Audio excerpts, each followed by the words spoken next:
Ooh, happy Halloween! It's time for the Halloween edition of the Lunch Break Battle Report pre-game battle report. This week we are going to square off Neverborn versus Rezzers. Here's a look at our schemes and strats. I'm going to bring Yan Lo. We're playing standard deployment with symbols of authority, which means that those pillars are probably just going to be put across the back line. So I want a crew that is speedy enough to get to those faraway pillars, but also beefy enough to deny him points. I think I'm going to concentrate more on denying points strat-wise and gaining more scheme points. So I am bringing Yan Lo, of course. He's tough and just gets tougher. He's great at pinging people. I think he's going to sit in the backfield and just watch and wait for reliquaries to die and then raise them back up. I am taking an upgrade with him, the Whisper, so he has intuition so he can reliably get off his rebuild corpse when he needs to. He comes with him the Soul Porter. Soul Porter is great for scooting all your retainers around the table. So he's going to help me get that extra movement into the backfield. Azamu is beef. He's going to go right in the middle of the field and fight off anything that comes near my pillars, and then hopefully die and get reborn somewhere else. Same for Yin. She's very quick, and she can tie up his guys. She can be a denial piece, but also at move 6 with the extra move from the Soul Porter, she can totally get across the board. Chiaki the niece has to be in there so she can use her spirit flute to split the soul and give the reliquary upgrades to the 3 Gokudo I am bringing. I am maxing out on Gokudo. I'd like to thank the Victorias for lending us their Ronin. So my idea is to get these guys up the board with reliquaries on them so they have +2 movement. Hopefully they can interact with a strat before they die, but if they have to get replaced, that's fine. They pop up on a table edge and then they can come after breakthrough or spread them out.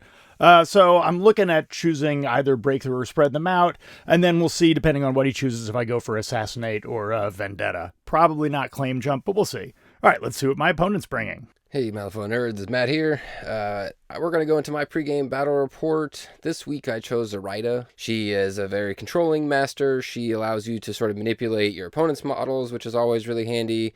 And she's also just pretty damn impossible to kill with willpower 8, defense 5 with the trigger that if you are dealing melee damage to her, she effectively ends your activation, which is really good. So it's really hard to take her down.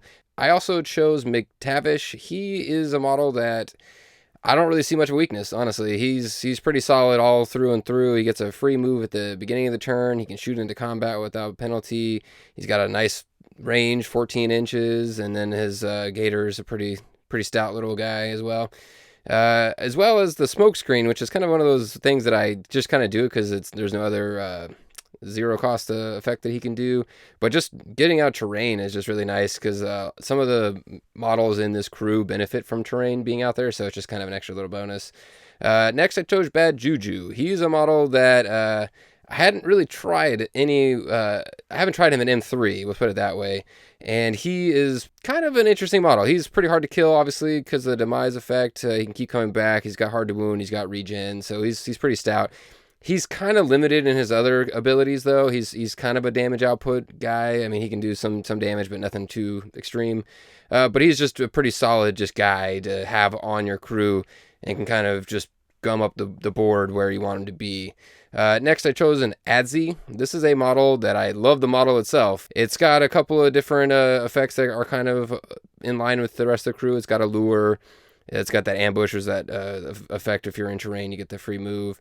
It's also got flight and movement 7, so I chose breakthrough, and I figured this would be a pretty good model to choose in my crew to allow me to get to the opponent's side of the field and see if you could drop some ski markers. Next, I chose 2 Waldegeist. I don't know. I'm on the fence with these guys. I like them on paper, but in practice, they're a little bit more fragile than they appear. They're a little bit slow.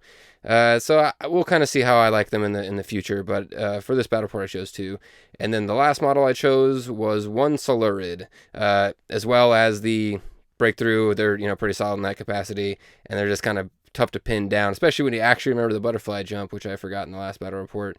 And the last scheme that I chose was claim jump with Bad Juju, because I felt like he could just sit in the middle and just hold that point and just keep coming back over and over.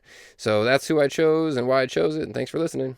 All right, those are our crews. Please tune in tomorrow to see the release of the battle report, and make sure you subscribe to our channel to get entered in our fabulous giveaway. We're going to have a pile of prizes to give out, and hopefully you'll win one. Okay, we'll see you next time.